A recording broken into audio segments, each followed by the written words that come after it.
Alors bonsoir à tous, chers adhérents de BHC. Euh, Aujourd'hui, on va parler d'une notion très très très importante dans notre vie en général et qui a trait à toutes sortes traits, de nos traits de caractère et de nos midotes, de nos valeurs. Comment on les met en valeur, ces valeurs, et comment on s'en sert, etc. Mais on va commencer par une question toute simple, qui est qu'on arrive à la fête de Sukkot, et à la fête de Sukkot, il y a écrit que Ve'aïta Ar Sameach, tu devras être vraiment très joyeux à la fête de Sukkot. Et la question, c'est de savoir pourquoi on doit être joyeux à la fête. On doit être joyeux en général toute l'année, on doit être joyeux tout le temps. La Torah nous dit que si on n'est pas joyeux, alors on est passable de toutes les malédictions du monde, puisqu'on on ne sert pas véritablement à Kadosh Baruch Hu. Donc pourquoi devrait-on être joyeux spécialement aux trois fêtes et en particulier à Sukkot? Ça, c'est la question, et rappelez-moi d'y répondre à la fin parce que j'ai tendance à oublier de répondre aux questions. Alors, ça, c'est la question. Et pour répondre à cette question, nous allons passer à un passage du Rav Kook dans Pinkasé Areaya, Pinkas, c'est un carnet, le 41e cahier du Rav Kook, et il écrit là-bas une chose très très importante. Nous avons en nous toutes sortes de notions et de valeurs chez tout le monde, et toutes ces notions et ces valeurs doivent sortir quelque part. Et par rapport à l'endroit où elles vont sortir, on va savoir, est-ce que cette personne-là, il est au bon endroit ou pas au mauvais endroit. C'est-à-dire, exemple, la générosité, la bonté, c'est une valeur. Tout le monde a de la bonté en soi. Tout le monde. La question, c'est de savoir où c'est que cette bonté va sortir. Si je vois quelqu'un qui aide tout le monde, qui est bon avec tout le monde, qui sourit avec tout le monde, qui est serviable, etc., alors, cette bonté-là, elle est utilisée à bon escient, et donc, on l'utilise pour les hommes, les êtres humains. Mais si je vois quelqu'un qui ne trouve pas d'autre endroit pour sa bonté que, par exemple, chez les animaux, c'est un ami des bêtes. Il est tout le temps en train de pouponner son chat, son chien, son raton laveur, tout ce qu'il y a. Ça veut dire qu'il n'a pas trouvé d'autre endroit chez les hommes pour faire cette bonté. T'as de la bonté en toi. Il y a suffisamment d'êtres humains autour de toi pour faire du bien. Si tu ne trouves pas chez les êtres humains où faire du bien, et que tu ne le trouves que chez les animaux, ça veut dire que tu es, en général, il y a bien entendu des exceptions, mais en général, ce sera quelqu'un qui sera plus cruel, entre guillemets, ou mauvais par rapport aux êtres humains. Les nazis, par exemple, étaient très, très, très, très amis des bêtes. Dans la loi nazie, quelqu'un qui touchait un chien, un chat, etc., il pouvait avoir une grosse amende. Tuer des gens, ça, c'est pas très grave. Les gazer, c'est pas la fin du monde. Parce que cette mida, cette valeur de bonté, on est obligé de la faire sortir quelque part. Mais si j'ai pas trouvé où la sortir que chez les animaux, ça veut dire que j'ai un problème avec les êtres humains.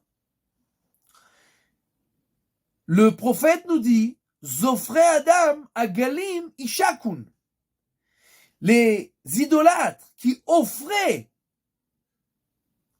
en sacrifice des êtres humains, ils embrassaient les brebis. Agalin Ishakun. Donc, si tu sais embrasser que des brebis, ça veut dire que cette bonté, tu sais pas comment l'utiliser avec les êtres humains, et donc, elle va bien entendu ça va être une grande catastrophe.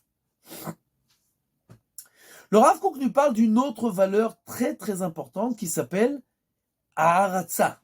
Aharatza en hébreu, je ne sais pas si c'est vraiment la bonne traduction, mais c'est idoler, pas idolâtrer. c'est pas de l'idolâtrie, mais idoler.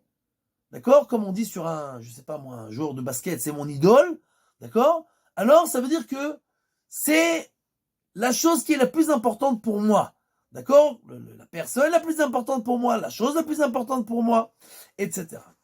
Nous avons besoin tous, en nous, d'idoler quelque chose. C'est-à-dire d'avoir quelque chose que je suis en extase devant lui. Obligé. Comme toutes les valeurs qu'on a en nous, qui doivent sortir quelque part. Alors, idoler quelque chose, on est obligé. Le problème, il dit le Rafouk, c'est que quand on va idoler quelque chose... Excusez-moi, Rav. Il faudrait dire vénérer. Exactement. C'est ça le mot plus exact. Vénérer. Alors, j'ai entendu parler un jour d'un joueur de foot qui s'appelle Mbappé. Je ne sais pas si vous avez entendu parler. Au début, je croyais que c'était un mot de Kabbalah. Mbappé, c'est dans la bouche. J'ai pas très bien compris que c'était un nom. Et puis à la fin, il s'est avéré que c'était son nom. Et on m'a parlé de lui vraiment le grand de la génération. Vraiment. Alors j'ai commencé à poser des questions. Est-ce qu'il étudie la Torah? On m'a dit non.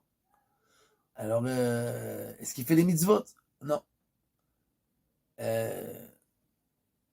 Il a une œuvre de bienfaisance? Non. Bon alors, pourquoi tu le vénères, cet Mbappé là? Et alors, cette personne a commencé à me raconter toutes sortes de choses. Mais des choses à pleurer. Il donne des centaines de milliers d'euros par an à la tzedaka. Je dis combien il gagne par an? Il me dit 100 millions. Bon, 100 millions, il donne quelques centaines de milliers. C'est de la rigolade. Il est divorcé que 2 fois. Parce que les autres sont divorcés 5 fois. Ah. Etc. Toutes sortes de bêtises. Le Rav Kook qui dit une chose très simple. Quand tu vas vouloir vénérer quelque chose qui n'est pas vénérable, et tu es obligé de vénérer quelque chose, alors tu vas être obligé de mentir, tu vas être obligé d'inventer, tu vas être obligé d'expliquer pourquoi tu vénères ça. Et donc tu vas commencer à dire toutes sortes de choses pour expliquer pourquoi cette chose-là, elle peut être vénérable, même si elle n'est pas du tout vénérable. Donc le Rav Kook nous dit que la seule chose que l'on peut véritablement vénérer, c'est la Torah. Et si on ne vénère pas la Torah, alors on vénérera autre chose, mais on sera obligé de mentir pour expliquer pourquoi on vénère. Alors que quand on vénère la Torah, quoi que tu dises, quoi que tu vénères, quoi que tu inventes, tu seras encore toujours loin du compte. Parce que la Torah, elle est tellement parfaite, elle est tellement grande, elle est tellement belle, elle est tellement profonde, elle est tellement immense, infinie, que quoi que tu dises, quoi que tu fasses, quoi que tu exagères, tu es toujours dans le bon chemin. Mais toute autre chose qui n'est pas comme ça, alors tu as un problème. Tu vas être obligé de dire des bêtises pour expliquer pourquoi tu vénères telle ou telle chose. Quand on dit « Vayu enecha root et morecha », on met des photos de rabbanim devant nous. Pourquoi? Parce que nous, on vénère nos grands. Pourquoi? Parce que pour nous, c'est l'image, c'est l'emblème de la perfection que nous devons, c'est pas la personne en elle-même, c'est ce qu'elle représente, que nous devons essayer d'être aussi bien qu'eux, étudier comme eux, parler comme eux, aider comme eux, penser comme eux, être parfait comme eux, faire le bien autour de nous comme eux, penser tout le temps aux autres et pas à moi-même comme eux. Et donc, Vayunecha, et nous on met donc une photo parce que ça je veux vénérer. Mais si je mets une photo de Mbappé en face de moi, qu'est-ce que tu vénères? Qu'est-ce que tu vas essayer de devenir?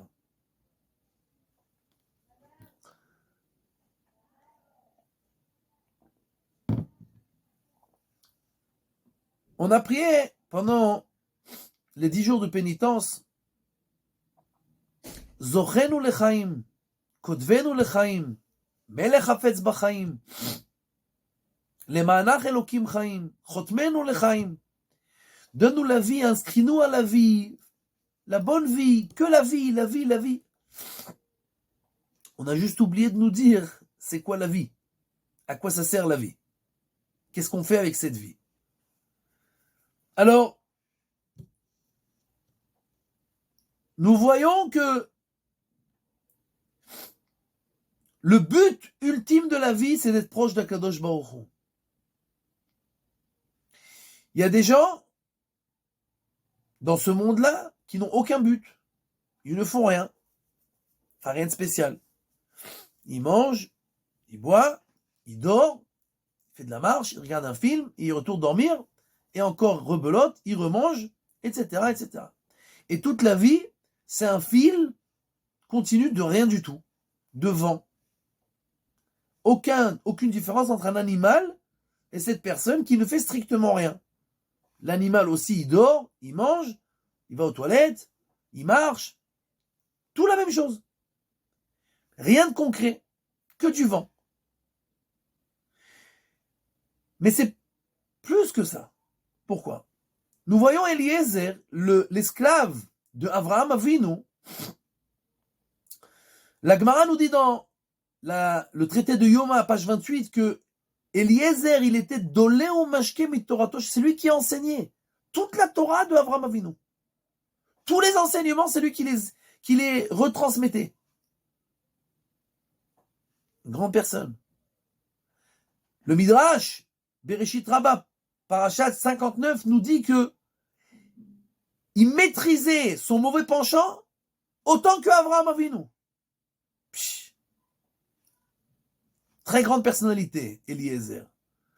Et pourtant, quand Avraham Avinu vient avec son fils Yitzhak et il dit à Eliezer et à Ishmaël, qu'est-ce que vous voyez là-bas, au loin, quand il est parti pour offrir son fils sur l'autel? Alors il leur dit, qu'est-ce que vous voyez là-bas? Mahamor, une montagne. On voit rien. Yitzhak, lui, il a vu la Shrina, l'essence divine sur la montagne. Eliezer n'a pas vu. Abraham lui dit, chez vous lachem poim achamor. Tu n'es même pas au niveau d'un être humain. Eliezer, pas au niveau d'un être humain? Oui. Parce que quand on arrive à un certain niveau, ce niveau-là, quand on descend de lui, et qu'on est moins près d'Akadosh Baruch Hu, on devient moins être humain. On raconte qu'une fois, il y avait un prêtre et un rabbin dans un avion. Prêtre protestant, parce qu'il était marié. Et les deux, ils ont un fils. Le prêtre, il a un fils, et le rabbin, il a un fils. Et quelque chose de choquant. Le prêtre, il est tout le temps en train de s'occuper de son fils, il le court, tu veux manger, tu veux boire, tu n'as pas froid, tu n'as pas chaud. Tout le temps en train de s'occuper de lui. Et le rabbin, comme un pacha, assis, et son fils, en train de le pouponner. Papa, tu as besoin de quelque chose, tu veux boire, tu as chaud, tu as froid, je t'amène quelque chose à manger. Et alors le prêtre, il lui dit, je ne comprends pas, monsieur le rabbin. Je ne pense pas que ce soit la bonne manière de faire. Comment vous éduquez votre fils? Regardez, un père, il est là pour s'occuper de son fils. Je ne comprends pas. Vous, votre fils, il fait tout pour vous. Comment c'est? Le père, il doit s'occuper du fils. Le rabbin, il lui a dit, écoutez, je vais vous expliquer, c'est pas compliqué du tout. Nous, on dit que Dieu a créé l'homme. Donc, le premier homme, il était parfait, c'était la création d'Akadosh Baruch Hu. Plus on s'éloigne de lui, moins on devient homme. Le premier homme, c'était le plus homme, entre guillemets, du monde. Après, on est moins homme, moins homme, moins homme, moins homme. Donc moi, je suis plus un homme que mon fils. Mon père était plus un homme que moi. Mon grand-père était plus un homme que mon père, etc. Plus on s'approche d'Akadosh Baruch Hu, et plus on est l'homme par excellence. Mais vous dites que vous venez du singe. Donc, si le premier c'était un singe, plus on s'éloigne, plus on devient un homme. Donc, ton père, il était plus singe que toi, donc il devait s'occuper de toi. Toi, tu es plus singe que ton fils, donc tu dois t'occuper de ton fils. Mais ton fils, il est moins singe que toi. Plus on s'éloigne, et moins on devient moins singe. Donc on devient plus homme. Donc il faut s'occuper de lui. Donc, en fait, la question c'est de savoir à quel niveau on se trouve. Et chaque niveau qu'on descend, on devient moins un homme. Plus que ça. La Gemara nous raconte que Aria Shiloni, le prophète, quand il disait des livrets de Torah, il a écrit que tous les sages de sa génération étaient à côté de lui comme l'herbe des champs.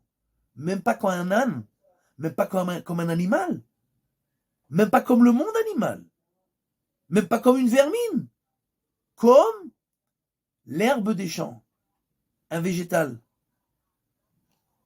Et de l'autre côté, on nous dit que quelqu'un qui a tué par inadvertance, il doit aller dans une ville de refuge pour se repentir et pour apprendre à faire attention.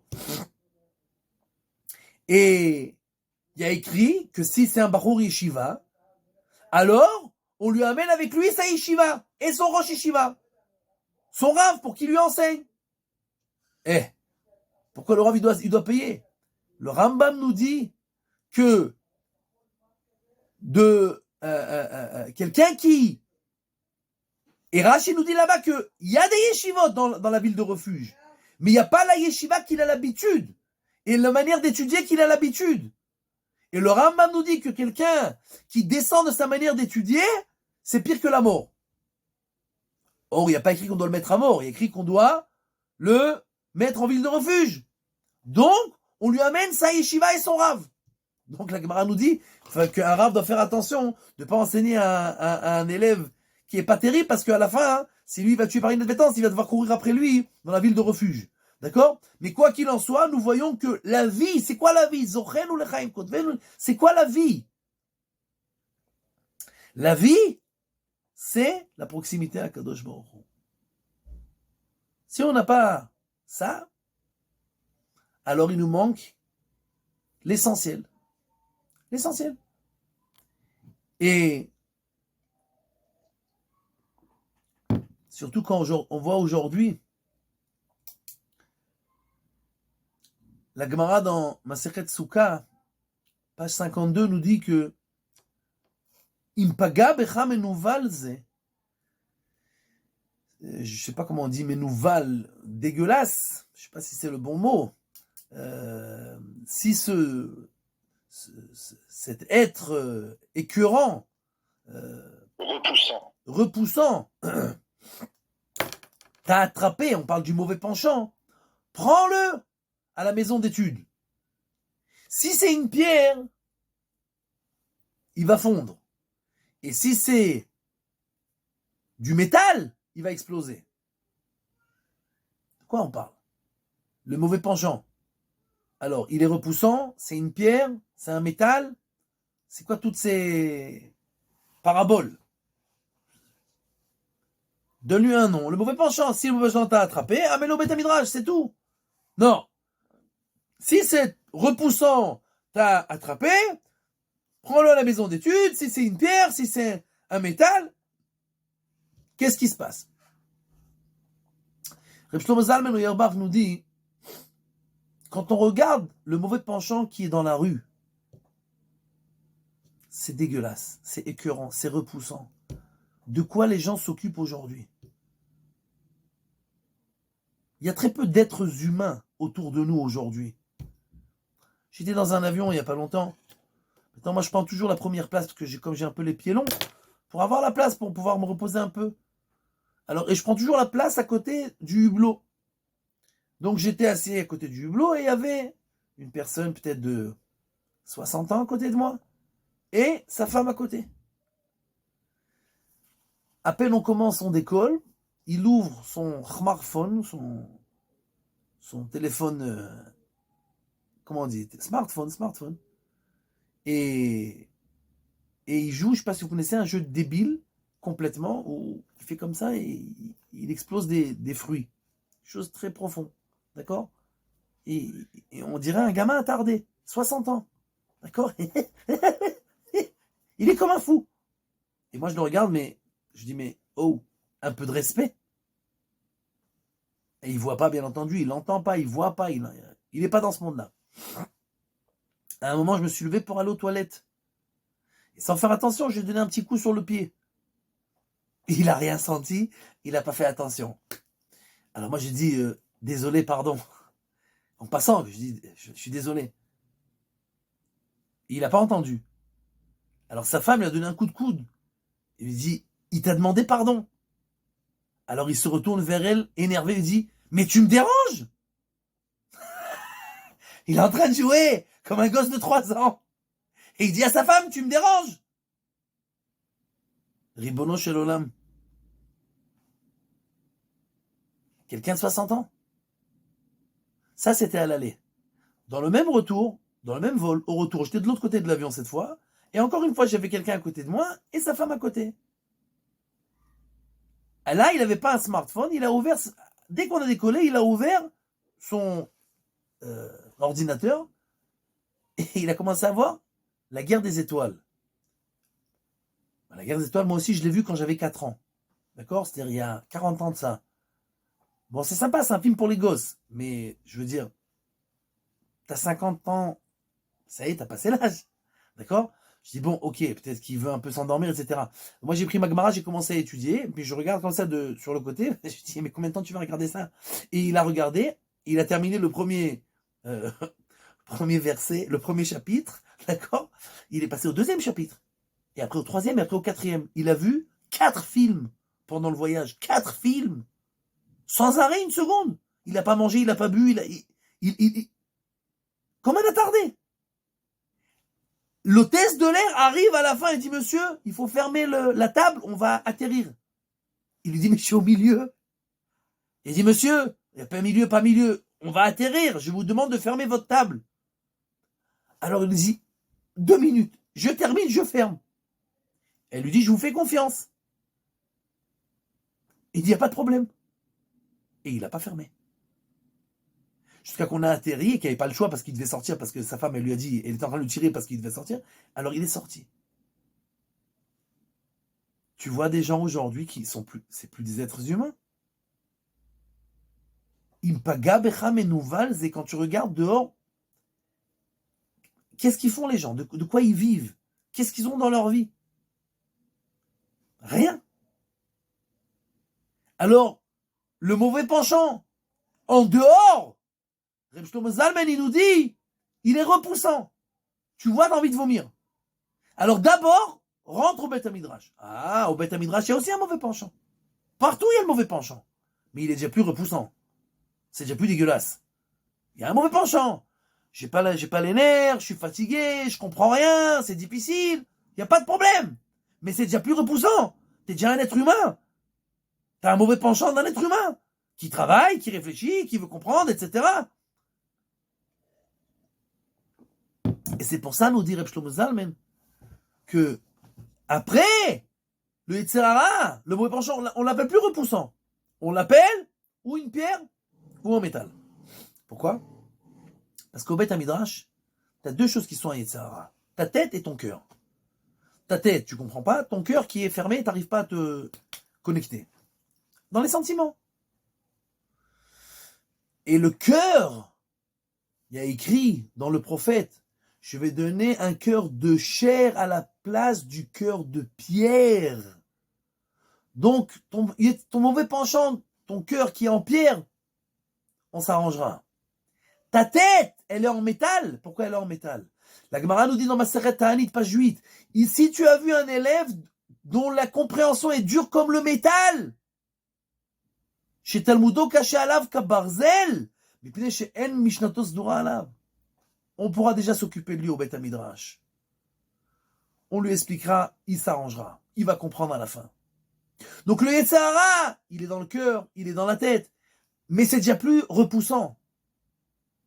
T'es déjà un être humain, tu travailles, t'étudies, tu réfléchis, tu veux comprendre, tu veux avancer, tu veux faire avancer le monde, tu veux comprendre des choses, comment ce monde il marche, comment faire le bien dans ce monde-là, etc. T'es déjà un être humain. Dehors, tu regardes les gens, t'as envie de vomir. Qu'est-ce qu'ils ont? Qu'est-ce qu'ils font? Bien entendu, il y a des exceptions partout. Mais en général, ce qui est en dehors, comme on l'a dit, la vie, une vie quoi? Comme un animal. Il n'y a rien. On mange, on dort, on boit, on va aux toilettes, on dort, on travaille, on revient, on marche. Rien. Rien. Bien entendu, c'est très important de travailler, très important de manger, très important de dormir. Tout ça, c'est très important. Mais ça peut pas être le but de la vie. Parce que sinon, on est comme un animal. Il n'y a aucun but dans la vie. Rien. De manger, de boire et de mourir à la fin. Ok. Comme un animal. Donc la vie, Zochenu lechaim, kotvenu lechaim, chotmenu lechaim. On veut la vie, la vie, la vie, la vie, la vie, la vie. C'est quoi? Les ma'anach Elohim chaim. C'est pour être près de toi, le Dieu de vie. Et alors, et bien entendu, Dieu nous dit que le but dans ce monde-là, c'est d'être près de lui, de faire le bien autour de soi, d'étudier tout ce qui est dans la Torah, qui est le bien par excellence.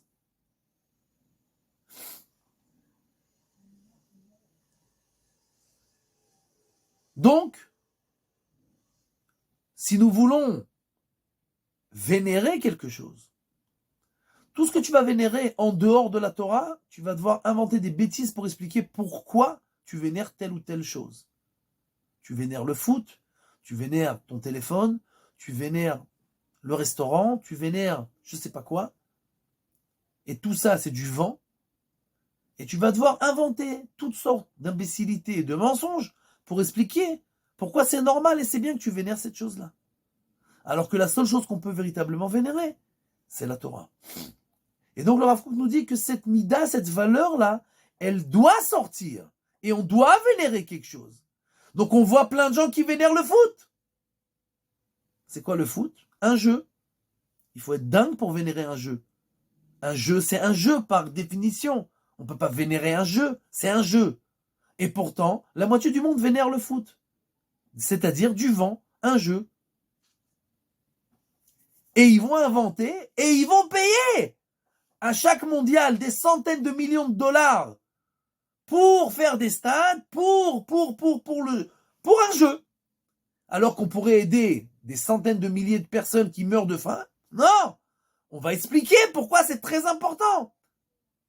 Et on va investir des centaines de millions, si ce n'est pas de milliards.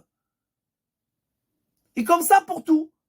Quelqu'un peut vénérer sa voiture et investir des centaines de milliers d'euros dans sa voiture et il va t'expliquer pourquoi c'est très important. Et il va vénérer sa voiture. Et il va mentir toutes sortes de bêtises. Parce qu'une voiture, c'est pour voyager. C'est pas possible qu'une voiture, elle coûte 10 000 euros ou 100 000 euros. Il faut être fou. C'est la même voiture, c'est les mêmes roues, c'est la même vitesse. Ah, mais non, oh, là, c'est les fauteuils en cuir. Ah, j'ai pas compris. Le but du jeu dans la voiture, c'est de voyager. Les fauteuils en cuir, mets-les dans ta maison. Qu'est-ce que t'as besoin dans la voiture d'avoir les fauteuils en cuir? Tu peux pas voyager plus vite avec ta voiture que l'autre, celle qui a 10 000 euros. Mais tu vas être obligé d'inventer toutes sortes de bêtises pour expliquer pourquoi tu vénères ta voiture. Etc., etc., etc. Donc on doit vénérer quelque chose. On doit faire le bien autour de nous. Toutes ces valeurs-là, on est obligé de les utiliser. Nous dit le Rav Kook. La question, c'est de savoir où. Et d'après l'endroit où tu les utilises, on va savoir où c'est que tu les utilises pas. Et alors, on va comprendre où est le problème. Et la personne peut se vérifier à elle-même. Sefer HaChinuch, la mitzvah 488. Taf Pechet. La mitzvah 488. La mitzvah d'être joyeux pendant les fêtes. Le Sefer HaChinuch nous dit exactement la même chose que le Rav Kook. Tout être humain a la joie en lui, est obligé d'être joyeux de quelque chose. La Torah est venue te dire, en lieu d'être joyeux de bêtises, moi je vais te donner une mitzvah qui va être d'être joyeux à certains moments de l'année où tu te rapproches d'Akadosh Baruch Hu. Parce que les 3 fêtes, c'était les Shalosh Regalim, on montait au temple, on se rapprochait d'Akadosh Baruch Hu, on allait à Jérusalem et on voyait tout le service divin, on apprenait la Torah, etc., etc. Et donc, en fait, le Sefer HaChinuch nous dit, Dieu a fixé ces temps-là parce qu'on est obligé d'être joyeux à un certain moment dans la vie. On ne peut pas Cette joie, elle existe dans n'importe quelle personne. Toute personne, elle a la joie en elle et elle veut la faire sortir quelque part. Et tu verras que chaque personne, elle est joyeuse de quelque chose d'autre. Alors Dieu a dit, je vais te donner la joie, mais je vais te la donner à l'endroit où ça sera positif. Ou quand tu vas être joyeux, cette joie, elle va sortir dans quelque chose qui est tout à fait positif et bon pour le monde, pour toi, pour tes enfants, pour ta famille, pour tout ce qui est autour de toi, pour tout le cosmos. Cette joie d'être proche d'Akadosh Baruch Hu et de pouvoir faire sa volonté. On raconte qu'une fois, le Rav Leib, le fils du Chafetz Chaim, était dans un train et il y avait des chassidim avec lui. Et les chassidim, ils voulaient que Rav Leib, il raconte des histoires sur son père, des miracles. Mais il savait que Rav Leib, il racontait pas des histoires. Et alors, ils ont dit comment on va faire. Ils ont dit chacun va raconter une histoire sur son Rav, un miracle. Et comme ça, lui aussi il devra raconter. Alors le premier il raconte, il dit voilà, moi une fois je suis parti chez mon Rav et je lui ai demandé ce que je devais investir dans une affaire. Et il m'a dit investis. Et tout le monde dit et alors? Il dit j'ai investi et j'ai gagné des millions. Oh, ça c'est un miracle. Le deuxième il dit moi aussi, mon Rav il est encore plus grand. Je suis parti lui poser la question il y a quelque temps, est-ce que je devais investir dans une affaire? Et alors qu'est-ce qu'il t'a dit? Il m'a dit investis. Et qu'est-ce que t'as fait? J'ai investi. Et qu'est-ce qui s'est passé? J'ai tout perdu. Et c'est quoi le miracle? Le miracle, que je suis resté son élève. Ça, c'est un miracle. Etc. Chacun raconte des histoires, des miracles. Chacun son rabbin, quel miracle il a fait. Après qu'ils ont terminé, alors il dit au Rav Leib, c'est à ton tour. Altifrosh Minat Tzibour, tu peux pas être différent de tout le monde. Alors le Rav Leib, il a dit, vous savez la différence entre vos rabbins et mon père? C'est que vos rabbins,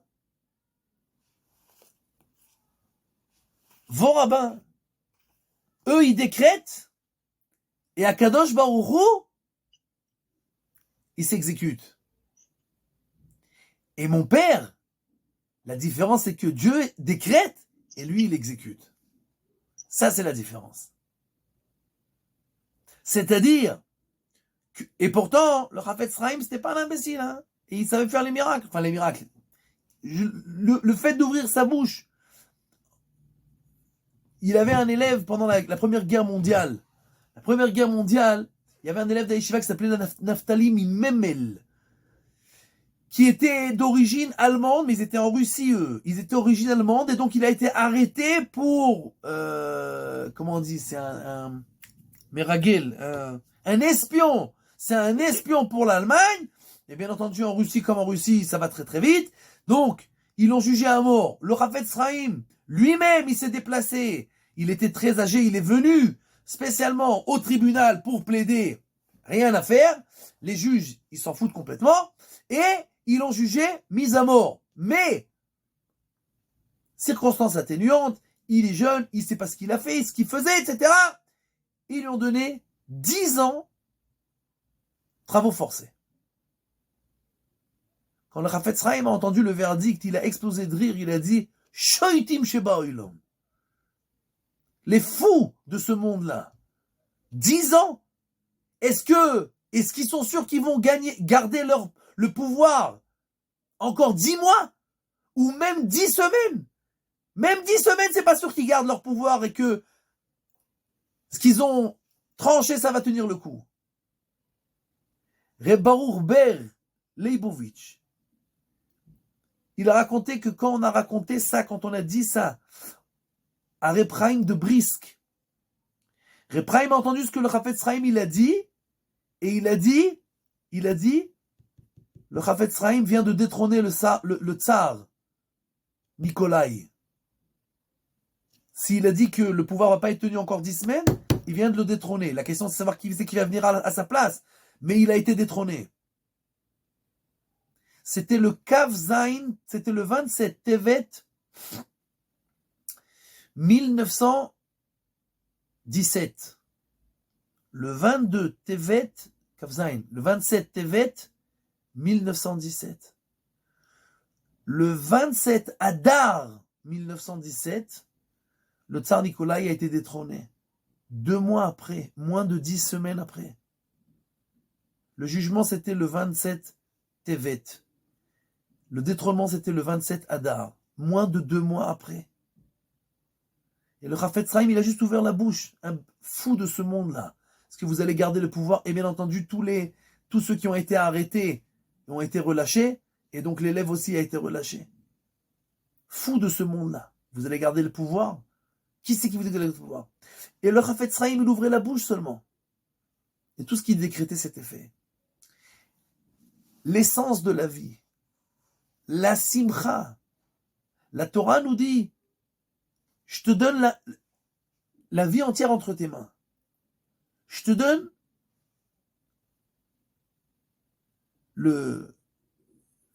comment on dit,